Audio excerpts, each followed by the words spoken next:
buenas tardes, amables televidentes. En el conversatorio de la Fundación Institucionalidad y Justicia del día de hoy, cuento con la presencia de uno de los más, yo diría que connotados colaboradores en lo que tiene que ver con lo que ha sido todo este proceso, Álvaro, de fortalecimiento institucional, de todo este proceso del sistema de justicia en los últimos 10 años, Álvaro Ferrandino, exdirector de la Defensa Pública en Costa Rica, defensor público en Costa Rica, pero bueno, un conocedor de cómo funciona de manera adecuada un sistema de justicia.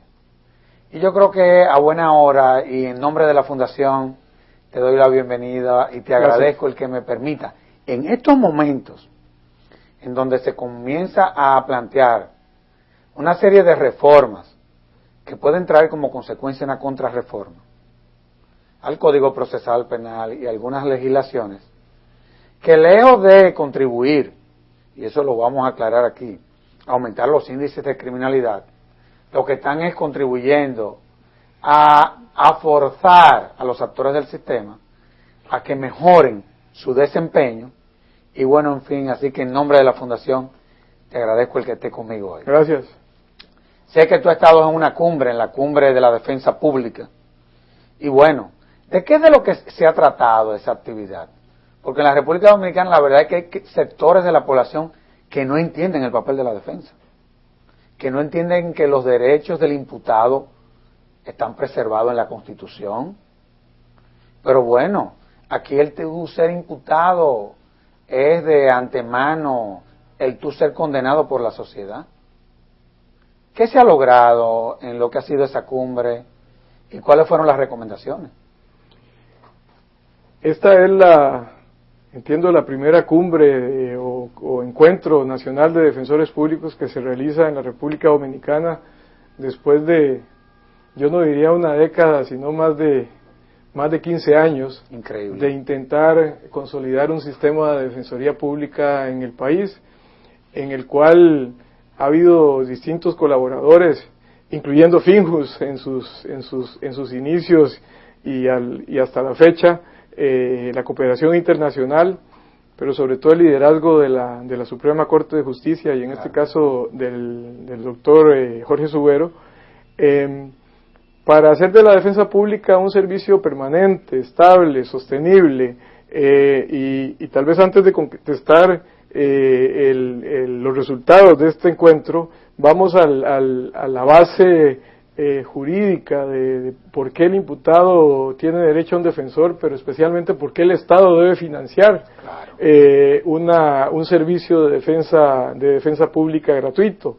Esto encuentra base no solo en el Código Procesal Penal, no solo en la Constitución Política, sino en la Convención Americana sobre Derechos Humanos, que en su artículo 8, inciso literal H, hace referencia a la obligación de los Estados parte de la Convención a organizar o a brindar al imputado un defensor gratuito. No, que para el caso de la República Dominicana ya eso es parte del bloque de constitucionalidad. Claro, y esto puede llamar la atención y puede causar alguna confusión en el gran público en el sentido de por qué el Estado invierte en esto. Claro. Y por qué se deja desamparada a la víctima, lo cual tampoco es cierto, porque existe una oficina, o debe existir una oficina de atención a la víctima en el Ministerio Público. Pero la importancia de la defensa pública no solo radica en la tutela individual de los derechos del imputado, sobre la base de un marco jurídico que ya está clara y plenamente establecido en la República Dominicana, sino también en la democratización del sistema de justicia. El defensor público como tal llega al proceso para asegurar el respeto a los derechos del imputado y lograr para el imputado la mayor cantidad de beneficios legales posibles. Así que no lo debemos ver como un patrocinador de la delincuencia, como se ha pensado siempre, sino como un patrocinador de la justicia. Claro. Porque el defensor público, en gran medida, está allí en función de lo que el código denomina, o los códigos denominan igualdad de armas. Claro. Para balancear. Y si todos vemos a la diosa de la justicia, lo que tiene en su mano es una balanza. Claro. Entonces, para lograr ese equilibrio en esa balanza, tiene que haber un abogado defensor que representa los intereses particulares del imputado, y por otro lado un ministerio público que representa los intereses del Estado para reprimir o para perseguir a la persona que ha cometido un hecho delictivo. Por eso se dice que en el derecho penal o en el derecho procesal moderno, el Estado ha expropiado el conflicto, le expropió el conflicto a la víctima y asume como propia la ofensa que se produce a nivel social por un hecho delictivo. Y esto me lo explico tal vez más con un ejemplo. O sea, si a Juana le mataron a su esposo Pedro, y Juana no quiere denunciar la muerte de su esposo porque de todas maneras la agredía de manera reiterada, al Estado no le importa si Juana quiere o no acusar. El Estado de oficio, a través del Ministerio Público, va a iniciar esa persecución penal. Claro. Por eso la mayoría de los delitos se llaman delitos de acción pública. Claro. O sea, son delitos que por su trascendencia, por su impacto, por su importancia, por su complejidad, el Estado ya no le toma parecer a la víctima. El Estado expropia el conflicto. Entonces, esta gran figura que se llama Ministerio Público se enfrenta en un principio que se llama el principio contradictorio al imputado y por ende al abogado defensor, que, como ya lo decía al inicio, tanto la Constitución como la Convención Americana y el Código Procesal Penal lo prevén de manera obligatoria. De manera que hay que entender la dinámica del proceso para poder entender el por qué el Estado hace una inversión importante en la creación y en el funcionamiento de un sistema de defensa pública.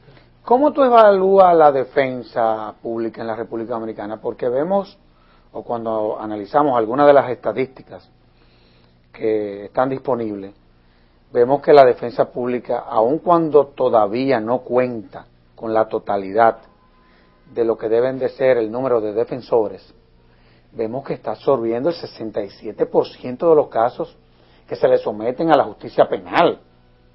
¿Cómo tú valoras todo esto? Que aún ellos no siendo, desde el punto de vista numérico, lo suficiente, vemos cómo están absorbiendo más del 50% de los casos. Esto es entendible y a veces cuesta mucho que se asimile, sobre todo por parte del gremio de abogados litigantes, sí, porque ven en los defensores públicos como una suerte de competencia desleal. Claro. Sin embargo, tengamos en cuenta que sobre todo el sistema de justicia penal, en la mayoría de los casos, las personas a las que juzga son personas pobres. Sí, sí. De manera que, siendo pobres, pues tendrán que recurrir al defensor público. Difícilmente encontramos a un rico en la cárcel. Difícilmente. Es poco probable. Difícilmente. Entonces, si las personas que acuden o que son tomadas por el sistema represivo del Estado en la administración de justicia penal son pobres, pues obviamente estos pobres van a recurrir al sistema de defensa pública. En mi país, en Costa Rica, anda por el 82%. ¿Cómo? ¿Y la tasa promedio en América Latina, por dónde anda en cuanto a los porcentajes? Varía dependiendo sobre todo de la capacidad del propio sistema de defensa pública, ¿verdad? Pero países como Chile, que ya tienen bien organizada su defensa pública, Argentina también, países como Argentina, los promedios son más o menos esos, claro. Porque la criminalización, el problema de la criminalidad se produce, no es que no se produzca en los estratos superiores de nuestras sociedades, ¿verdad? Pero la capacidad de investigación se centra sobre todo en hechos en los que se ven involucrados personas de escasos recursos y por ende esta gran demanda de los servicios de las defensorías públicas. Ahora, Álvaro, hay yo diría que un debate en América Latina, y es un debate que se le comienza a presentar a la defensa pública en la República Dominicana, a lo interno de su consejo. Y es que dada la eficiencia de este actor del sistema, probablemente el defensor público sea, de los actores del sistema, o quienes mejores están sabiendo interpretar las legislaciones que se aplican. Y los hechos están ahí. Esto ha traído como consecuencia de que personas que pueden pagar un abogado han mostrado el interés de que están dispuestos a pagar a un defensor público. Existe la posibilidad que desde la defensa pública se abra, digamos, un capítulo de defensores que puedan ser contratados a beneficio de la defensa, claro, por sectores privados. En algunos países sí. En algunos países sí, aunque la convención a la que hacía referencia, la Convención Interamericana de Derechos Humanos, no hace ninguna distinción entre si el imputado tiene o no tiene recursos económicos para eso no lo prohíbe nada. Eso no está prohibido y por lo tanto existen regulaciones secundarias, en legislaciones secundarias, que establecen formas de cobro para los servicios del defensor. Sí, eso beneficiaría a la defensa, la imagen de la defensa. No, era ahí donde iba, o sea, no es conveniente, ¿verdad que sí? Para la defensa pública el estar defendiendo a personas que pueden costearse los servicios de un abogado defensor. Sin embargo, hay que sopesar también el hecho de que tampoco se puede dejar sin defensa a una persona que en los primeros momentos del proceso no ha tenido la posibilidad de contratar a un abogado. Eso es otra cosa, ¿eh? Entonces, por ejemplo, en mi país, en Guatemala también sucede igual, se le presta el servicio desde el momento en el que es requerido, ya sea en sede policial, ya sea en sede de investigación por parte del Ministerio Público, hay un defensor público asignado. Pero desde el momento mismo en el que ya se determina que esta persona tiene los recursos necesarios para pagarse un abogado particular, entonces el juez lo percibe y le dice, busque un abogado, pero además pague los servicios a la defensa pública que le fueron prestados durante este periodo inicial en el que se le protegieron sus derechos fundamentales, básicamente porque usted no había tenido o no había tomado la decisión de qué abogado particular iba a llevar su causa. Lo más importante de todo esto es que para los efectos, y eso está totalmente regulado en las leyes de defensa pública, tanto de Costa Rica como de Guatemala, dos ejemplos que conozco muy de cerca, está regulada la manera como se fijan esos honorarios. Ya. Existe un arancel y además esto se hace a través de una fijación que hace el juez.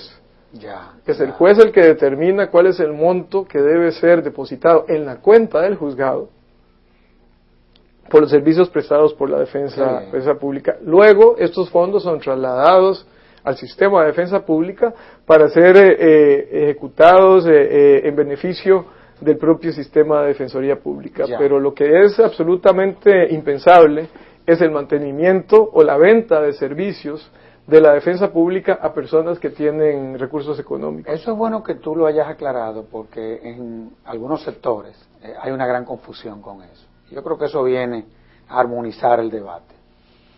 Ahora, en la República Dominicana tenemos una defensa pública muy joven. La propia ley que estableció esa institución estableció un tránsito en donde los primeros 5 años iba a ser una institución que iba a actuar bajo la tutela, digamos así, del Poder Judicial. Sin embargo, ya esos 5 años están pasando y ya la defensa pública tendrá que convertirse en lo que es la aspiración de todos nosotros, en una institución independiente financieramente, administrativamente, en fin. ¿Cómo tú ves todo esto? Porque nosotros desde la Fundación Institucionalidad y Justicia estamos un poco preocupados, Estamos un poco preocupados, en honor a la verdad. Y quiera Dios que este proceso no se lleve de encuentro todos estos logros de esta institución. Sobre todo por el momento en donde se está ya culminando con el plazo de los 5 años. ¿Cómo tú ves esto? Sobre todo que tú vienes de una cumbre de la defensa pública en donde se tuvo que haber debatido todo esto. Sí, de hecho se debatió, pero antes que nada tal vez quiero referirme un poco a las experiencias de otros países Vamos a ver. En relación con autonomía o dependencia. Cambian de un país a otro. En El Salvador, por ejemplo, o en En El Salvador particularmente pertenece la defensa pública de la Procuraduría General de la Nación. Al Ministerio Público. Al Ministerio Público. En Bolivia pertenece al Ministerio de Justicia. En Costa Rica, al igual que en Nicaragua, pertenece a la Corte Suprema de Justicia. En Guatemala es autónoma. En la República Dominicana, como todos sabemos, es dependiente de la Corte. Mi opinión personal. Yo fui director por 10 años de la Defensa Pública en Costa Rica y más bien el pertenecer a la Corte Suprema de Justicia nos permitió a nosotros crecer institucionalmente, porque siempre hubo la posibilidad de negociación, no la mía como director de la Defensa Pública, sino de la propia Corte Suprema y de su presidente en particular, de negociar políticamente el presupuesto del Poder Judicial y con ello incluido el presupuesto para la defensa pública. En el juego institucional del sector justicia, la institución no menos importante, pero que tiene menos peso político, es el de la defensa pública. De manera que es preferible mantenerla bajo la sombrilla o bajo el paraguas de actores políticos que tienen muchísimo más peso que el propio director de defensa pública, con el agravante de que en algún momento esta necesidad de presupuesto lleve al defensor público o al jefe de la defensa pública a una serie de pactos políticos, que es lo que nos preocupa para lograr, o sea, esa es la preocupación. Para lograr presupuesto. Eso es lo que nos preocupa a nosotros. Porque, y tienen toda la razón, es justamente el problema que está viviendo en este momento Guatemala. Sí, eso es preocupante. Que mantiene una defensa autónoma desde el año 98. Pero todos sabemos que en nuestros países el clientelismo político es la regla. Sí, es parte de la estructura. Ya eso se ve como normal. Entonces, hay una serie de acuerdos, por llamarlo de algún modo, a los que tienen que llegar los jefes de defensa con los congresos para que los presupuestos se mantengan o se incrementen.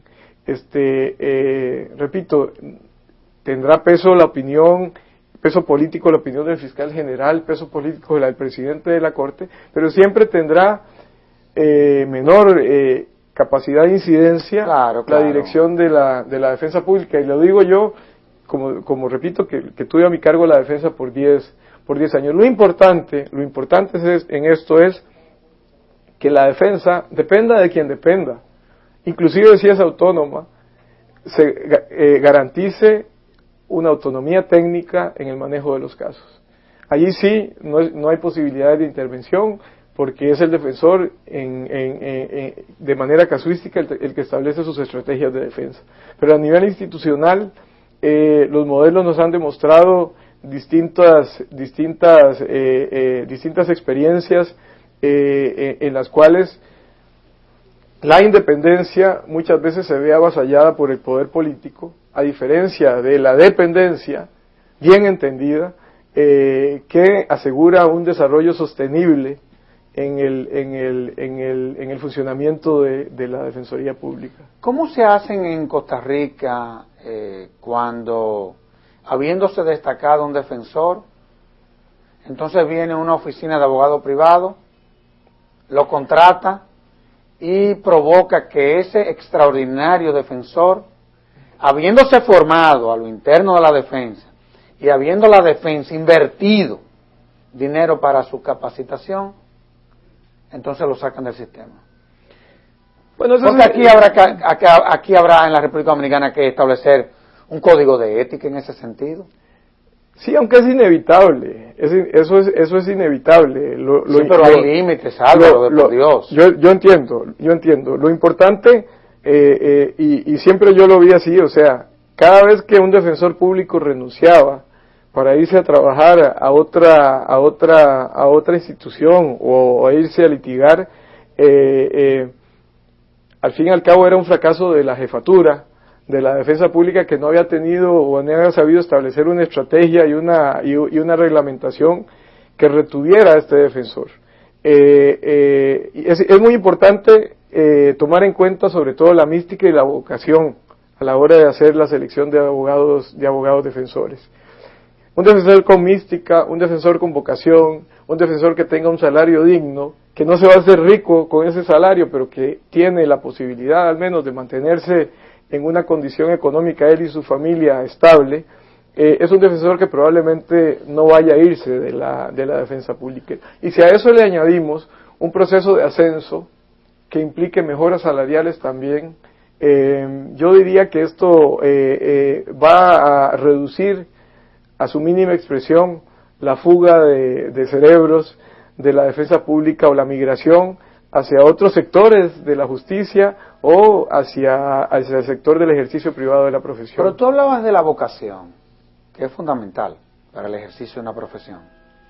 Pero es que la lógica de la defensa pública no es la lógica de una oficina de abogados, independientemente del nivel de formación que tú tengas. Y es posible que muchos de esos que se van de la defensa terminen frustrados en oficinas de abogados. Porque es que la mística es otra, independientemente de lo que le paguen. Eso es cierto, eso es absolutamente cierto, y lo más importante, y tal vez regresamos un poco a los resultados de este encuentro y a mi visión de la defensa pública, como lo hablamos al inicio, o como lo preguntabas al inicio, la gran fortaleza que yo pude percibir de la defensa pública dominicana es su sentido de cuerpo y el desarrollo también de un sentido crítico del sistema de justicia. Esto jamás lo va a tener un abogado en solitario en su bufete. No, jamás en la vida. O el abogado que se va a un banco después de haber sido abogado de defensor por un buen tiempo. Pero esto también tiene que ver mucho con el proceso de selección. Escuchando a los defensores discutiendo sobre diversos temas, uno puede percibir que en su mayoría es gente que está identificada con el trabajo que realiza. Y en la medida en que esa identificación con el trabajo que realizan se mantenga y sobre todo sea estimulada por las autoridades de la Defensoría, yo creo que la estabilidad laboral no va a ser un problema importante en la defensa, y esa inversión que se mencionaba en capacitación, en viajes, en giras de observación, claro. En publicaciones, etcétera, no va a ser una inversión tirada al vacío. No, y la verdad es que los principios que sustentan el tu ser defensor van de la mano hasta con tu propia condición humana. Es que hay que tener hasta personalidad y bueno, y un corazón que vaya más allá de la distancia que el que va probablemente el de muchos de nosotros.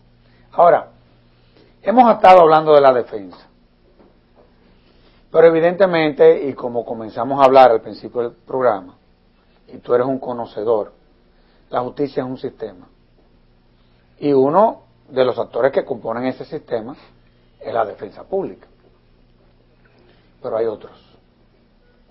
Tenemos a la policía, tenemos al Ministerio Público, hasta el propio sistema penitenciario es parte del sistema de justicia, y tenemos a nuestros jueces. Entonces, vamos por partes. La Policía Nacional,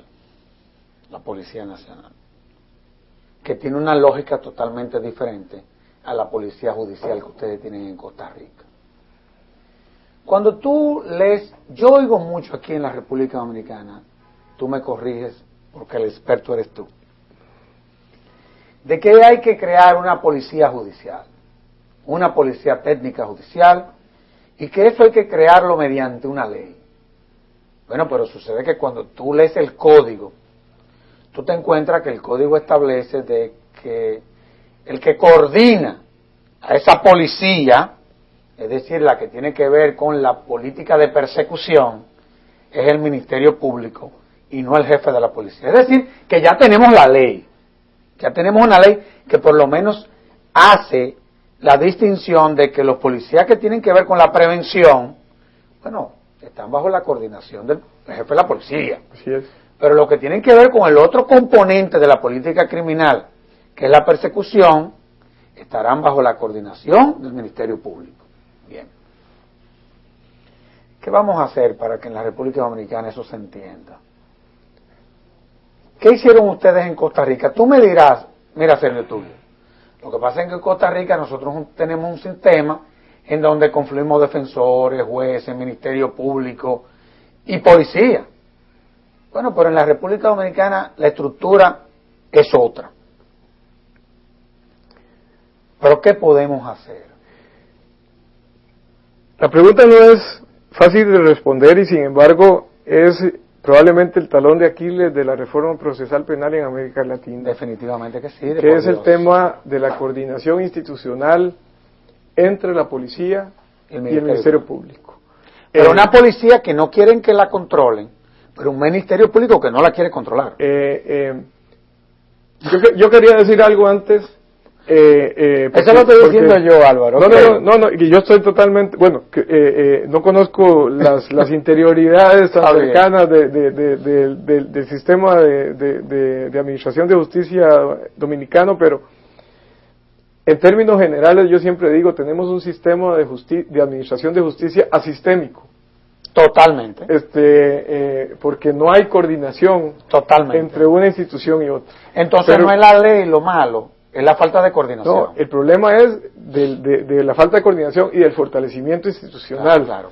Entonces, hay una figura muy clara en el Código Procesal Penal, que es la dirección funcional de la investigación.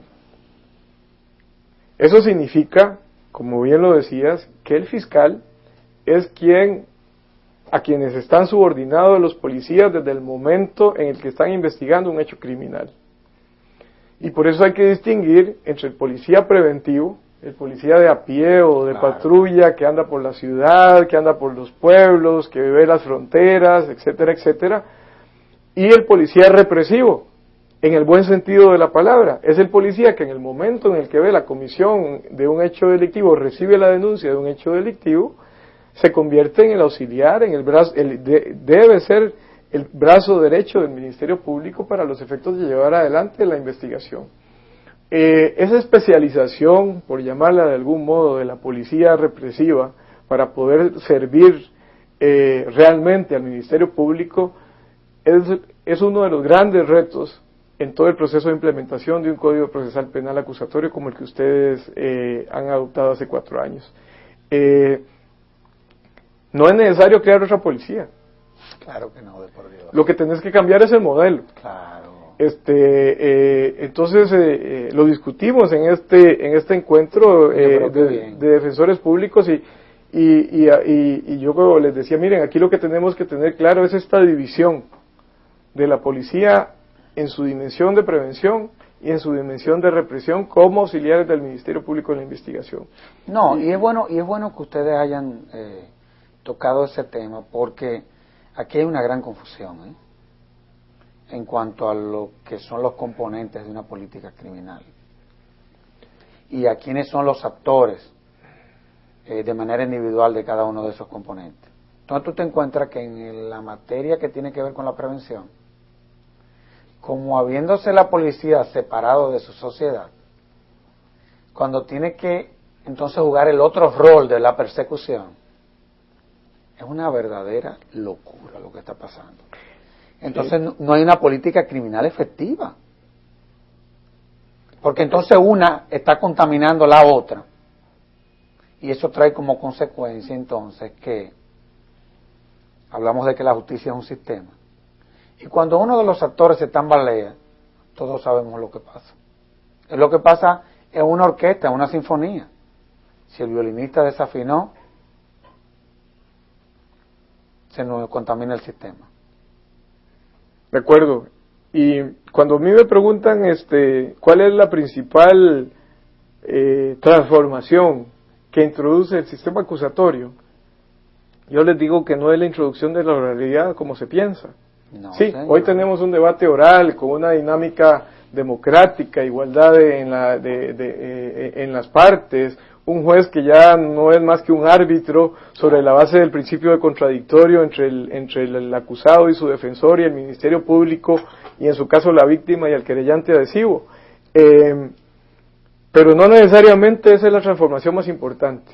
Para mí la transformación más importante es haber suprimido la instrucción, claro, y haberle quitado al juez ese doble papel que tenía de juzgar, pero a la vez de investigar. Claro. La Inquisición. Entonces, habíamos pervertido el papel del juez de instrucción. Hoy tenemos a un Ministerio Público que es el encargado de perseguir y de investigar con el apoyo de la policía y con el apoyo de otros organismos científicos, en este caso el INASIF, por ejemplo, que le deben ayudar a utilizar ya no solamente la prueba testimonial, que esa ha sido la tónica en, claro, en nuestros países.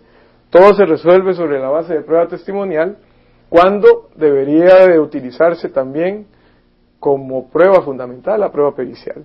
Este es otro tema. Y otro tema importante que la opinión pública tiene que ver es que esta es una justicia cara, pero es más cara la impunidad. Definitivamente que sí. Entonces, hoy por hoy, algunos sistemas se rehúsan a invertir, por ejemplo, en integrar laboratorios de ADN al Instituto de Ciencias Forenses o como querramos llamarle. Pero la prueba de ADN es la prueba más idónea para esclarecer un caso de violación. ¿Cuánto cuesta una prueba de ADN? ¿Cuánto cuesta un laboratorio de ADN? Sí, cuesta dinero, pero ¿cuánto cuesta? ¿Cuál es el costo social de una violación? La afectación de una familia, la distorsión psicológica y psiquiátrica de una víctima, etcétera, etcétera. Eso es lo que hay que ir sopesando en esta ventana de oportunidades que brinda un proceso penal acusatorio tan moderno y tan extraordinariamente dinámico como el que ustedes están implementando en este momento. No, y qué bueno que tú estés explicando no solamente lo que son los componentes, lo que son las funciones de cada uno de los actores, de cómo deben de elaborar de manera coordinada. Es importante todo esto en este momento porque mucha gente en la República Dominicana cree que una norma, más que una norma, es un instrumento de comunicación. Y vemos cómo mucha gente, sin saber lo que hay dentro de ella, comienzan a emitir una serie de juicios que evidentemente llevan a uno a una gran preocupación. De todos modos, vamos a hacer una pausa y de inmediato volvemos con nuestro excelentísimo invitado.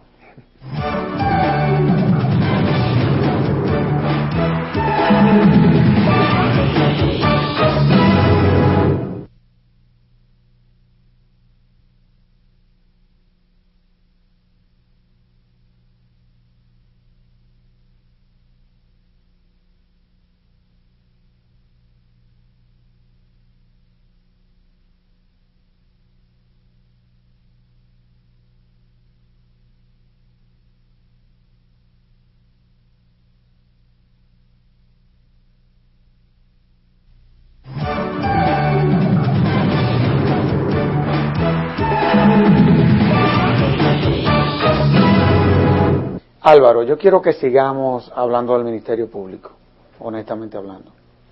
Porque el Ministerio Público se le ha dado la oportunidad de que deje de ser la cenicienta del Poder Judicial. Es el principal actor del sistema, esa es la verdad en todo esto. Sin embargo, en la primera sesión del programa, cuando estábamos hablando de los defensores, tú te referiste a las víctimas en varias ocasiones. ¿A quién representa el Ministerio Público? Porque honestamente hablando hay quienes dicen que es el actor del sistema que representa a la sociedad. Bien. Pero también hay quienes sostienen la tesis de que el Ministerio Público quien representa es a las víctimas. ¿Qué está pasando con esa relación entre el Ministerio Público y las víctimas? Es por la falta de capacidad del Ministerio Público, que muchas veces, no ya por la fortaleza de la defensa, sino por lo débil que es el Ministerio Público, que muchas veces vemos nada que nuestras víctimas se quedan desprovistas de una buena defensa, de una buena representación en el sistema, porque parte del problema es, desde el punto de vista de cómo los medios manejan todo esto, es que aquí se ha generado una percepción como que el Código Procesal Penal defiende a los delincuentes, es lo que está contribuyendo a aumentar los índices de criminalidad, y se han construido una serie de mitos, tú no te puedes imaginar, evidentemente cuando tú te sientas y más aún cuando tú manejas la información, tú dices, pero Dios mío, ¿y qué es lo que está pasando? Sobre todo en un sistema en donde los actores no se quieren sentar. Cada quien anda disperso, nadie quiere darle al otro lo que son sus estadísticas a los fines de poder construir, diseñar políticas públicas que puedan contribuir a mejorar el sistema. ¿Qué es lo que vamos a hacer? Porque la verdad es que ya uno como que comienza a coger la cuerda, pero con los actores del propio sistema, oye bien, y no ya con quienes se comienzan a quejar de lo que desde el punto de vista de la percepción que están vendiendo los medios, comienzan a proponer una serie de contrarreformas. Bueno, pero en fin, ¿qué podemos hacer aquí? A ver, aquí hay 4 o 5 temas que me están Vamos a ver. No, que te tengo que provocar. En un comentario, ¿verdad? Te tengo que provocar. El primero es el del Ministerio Público. El Ministerio Público en realidad tiene una doble representación. Vamos a ver.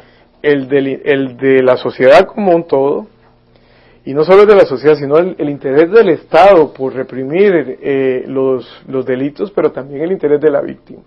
Y una de las grandes novedades del Código Procesal Penal es justamente que redimensiona el papel de la víctima, claro, y la incorpora nuevamente al proceso. De manera que hay una serie de diligencias judiciales y de decisiones judiciales que no se pueden llevar a cabo si no se toma en cuenta la opinión de la víctima. Claro. Inclusive en el debate, la víctima, si está presente, tiene derecho a dirigirse al público sin necesidad de asistencia legal, sin necesidad de haberse constituido en querellante, solo por el hecho de ser víctima. Cuando se va a aplicar una salida alternativa, y para explicarle al gran público, son sencillamente salidas que el código da para no abarrotar el sistema de una serie de casos que, si hay acuerdo entre las partes, podrían quedarse de camino. La conciliación, por ejemplo, esto solamente se puede lograr si la víctima está de acuerdo. Entonces, es muy importante este doble rol que cumple el Ministerio Público. Por otra parte, es muy importante también la especialización a lo interno del Ministerio Público y de sus fiscales. O sea, los ministerios públicos más modernos se organizan sobre la base de la especialización y sobre la base de cómo está estructurado el propio Código Penal. O sea, el Código Penal lo que tutela son lo que conocemos como bienes jurídicos. Uh-huh.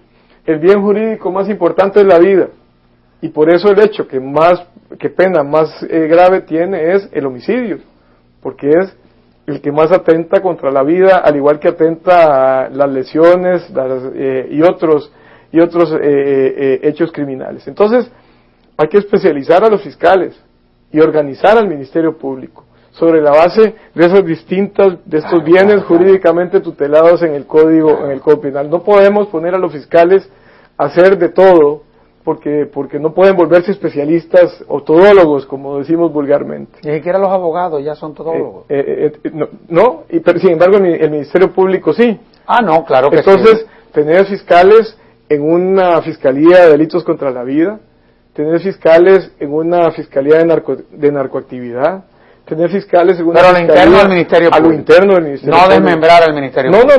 No. Sencillamente una estructura que va a especializar a los fiscales, y en todo caso solamente para los hechos o para los bienes jurídicamente tutelados más importantes. Hablemos de la vida, hablemos de delincuencia organizada, hablemos de terrorismo, sí, hablemos de genocidio para países de América Latina que vivieron violencia intrafamiliar, y luego están los delitos que de manera, término que a mí no me gusta, pero que se pueden denominar de bagatela, que en realidad no son de bagatela, pero son los que más golpean a la población. Los robos en casas, los robos callejeros de una billetera, de un celular, de un bolso, etcétera. En fin, esos también hay que atenderlos, y para eso hay que especializar a un grupo muy grande de fiscales para hacerlo efectivo. Y sobre todo, que el Ministerio Público tenga capacidad de reacción inmediata. ¿Por qué? Porque a la escena del crimen siempre debería llegar un fiscal. Hoy por hoy, ¿quién llega a la escena del crimen? La policía. La policía. En nuestros países llegan los bomberos, llega se contamina la escena del crimen. Ya no hay cadena de custodia entre las evidencias que se levantaron en la escena del crimen y las evidencias que llegaron al INASIF o que llegaron al proceso. Y esto le da amplio margen a la Defensoría Pública de intervenir diciendo, miren, aquí, como no hubo cadena de custodia, no hay certeza de que el arma que se recogió allí fue el arma que se utilizó para matar a la persona. Y si el dictamen de balística no nos lo corrobora, entonces aunque tengas testigos, perfectamente podría salir absuelta una persona por las deficiencias que esta investigación, como decía desde el inicio, haya sido mal llevada. Entonces, esto es hablando del tema de Ministerio Público. Tocabas también el tema de la coordinación interinstitucional. Es muy importante que las altas autoridades, aquellas que tienen capacidad de decidir y con poder político para tomar decisiones que cambien la dinámica institucional hacia abajo, se sienten de manera reiterada, permanente, a discutir sobre los grandes problemas de la Administración de Justicia Penal. Y aquí estoy hablando del sistema penitenciario, aquí estoy hablando de la judicatura, aquí estoy hablando de la fiscalía, aquí estoy hablando de la defensa pública, aquí estoy hablando del INASIF, aquí estoy hablando de la policía de investigación. En la medida en que esto no suceda y que ellos no se vean también como un sistema, difícilmente van, primero, a conseguir presupuesto. Segundo, a conseguir resultados. Y tercero, paso al otro tema, estarían facilitando el discurso de los detractores de la reforma que quieren retornar al pasado, básicamente porque resulta más sencillo, son menos los retos que representa regresar al pasado y funcionar como se funcionaba en el pasado,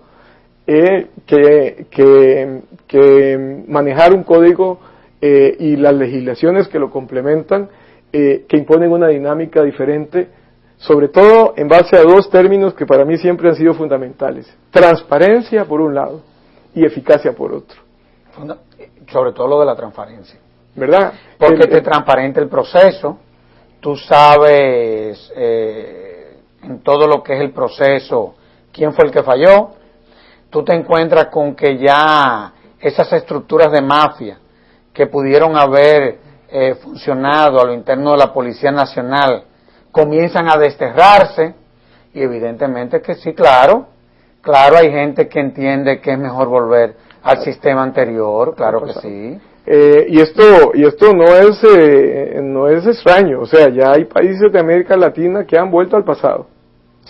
De y han aumentado los índices de criminalidad, se ha frustrado todo el sistema, pero yo pienso, Álvaro, y es para que sigamos reiterando eso, yo creo que también en todo esto hay que ser responsable.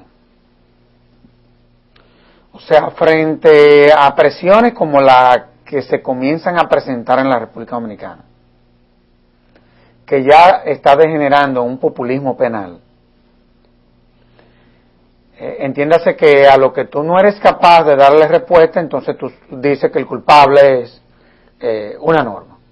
Pero sucede que la culpa la tenemos muchos en cuanto a lo que son los procesos de exclusión que hemos vivido aquí, en fin.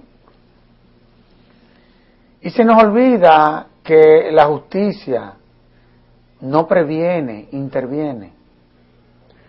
La justicia no establece mecanismos preventivos.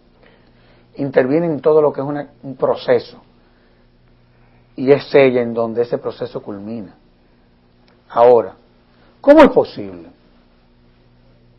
que si eso es así, que si cuando tú te juntas con el Ministerio Público, con el Poder Judicial, con la misma defensa pública, ríete, hasta con el propio jefe de la policía, te dice que el Código Procesal Penal es un instrumento eficiente y que ha contribuido inclusive a hacer más operativos los procesos.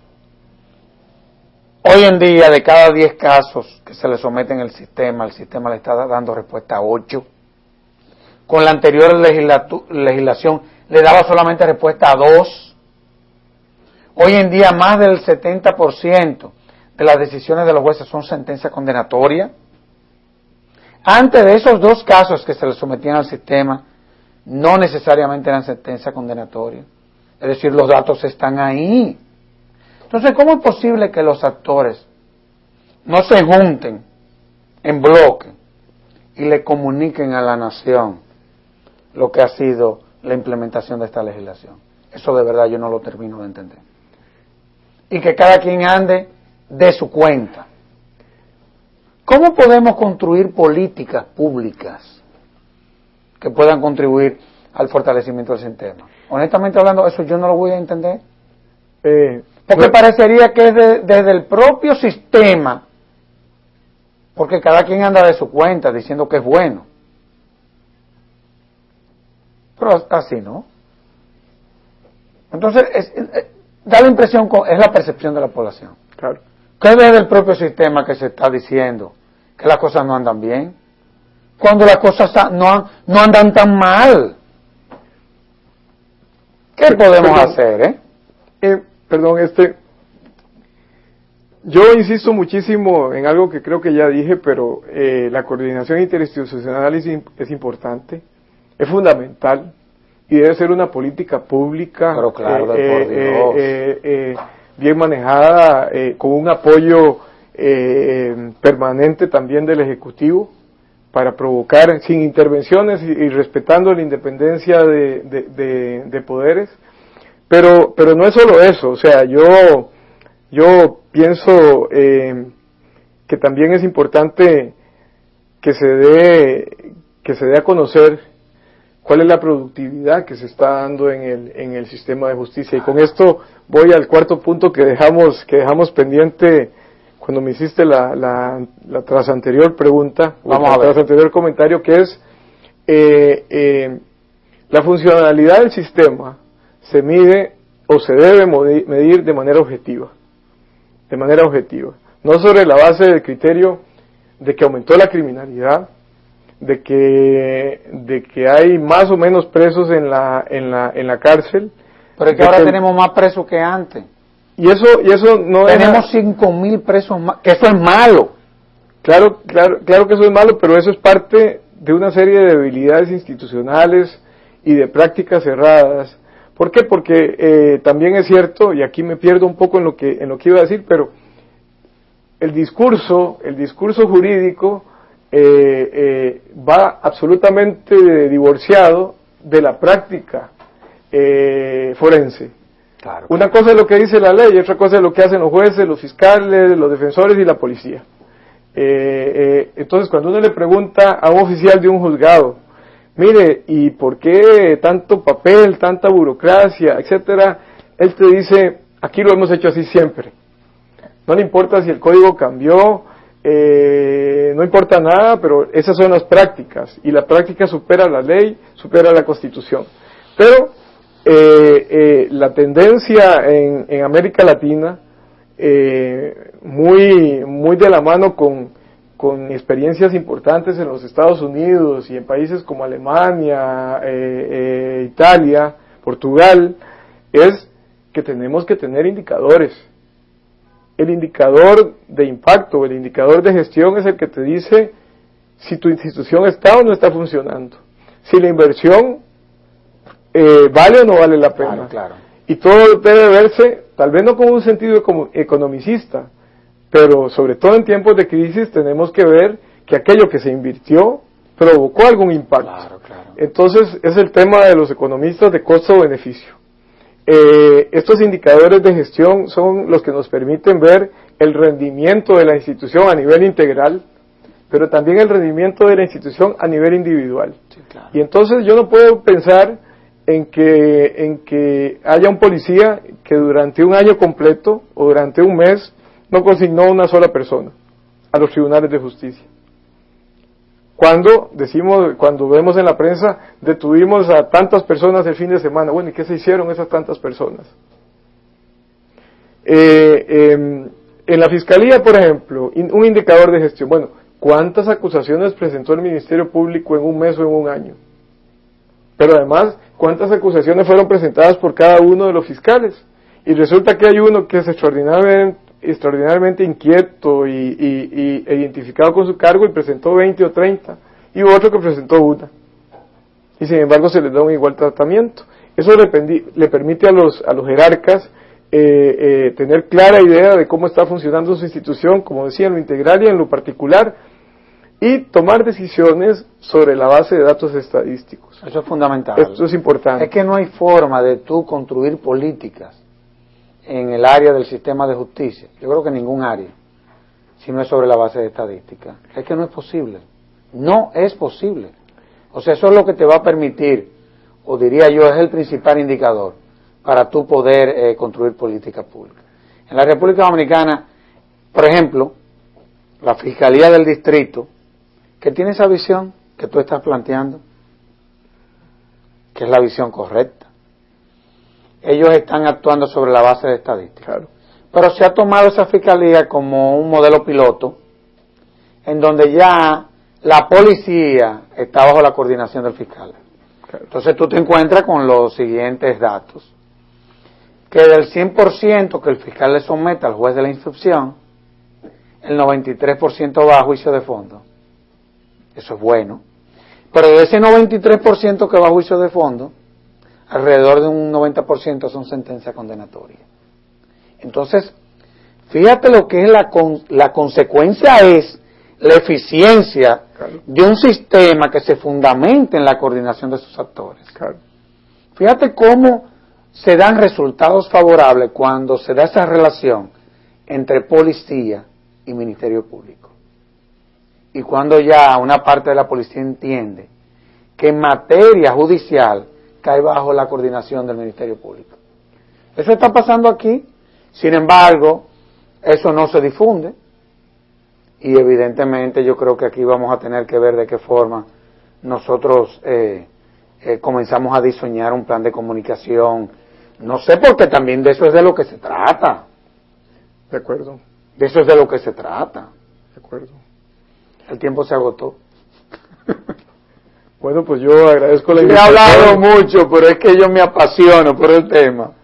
Y como yo fui Ministerio Público, la verdad es que comprendo todo lo que, no sé tanto como tú, pero comprendo lo que tú estás explicando. Ahora yo sí quiero decir que mi impresión es que ustedes van por la ruta correcta. Claro que sí. Lo que tienen que aplicar son ciertos golpes de timón para enderezar sobre todo el funcionamiento institucional y el fortalecimiento y la voluntad política para el cambio de los actores. Así es. Y de que cada quien reconozca cuáles son sus puntos débiles, para que partiendo de eso y respetando cuál es la misión de cada quien, entonces podamos resolverlo todo juntos. De acuerdo. ¿Es totalmente. así? Así es. Bueno, pues en nombre de la Fundación, muchas gracias. Te agradezco que me hayas permitido el lujo de tenerte aquí en el programa de la Fundación. Gracias. Bueno, y a ustedes, amables televidentes, les decimos hasta el próximo domingo, en donde estaremos en un nuevo conversatorio de la Fundación Institucionalidad y Justicia. Hasta entonces.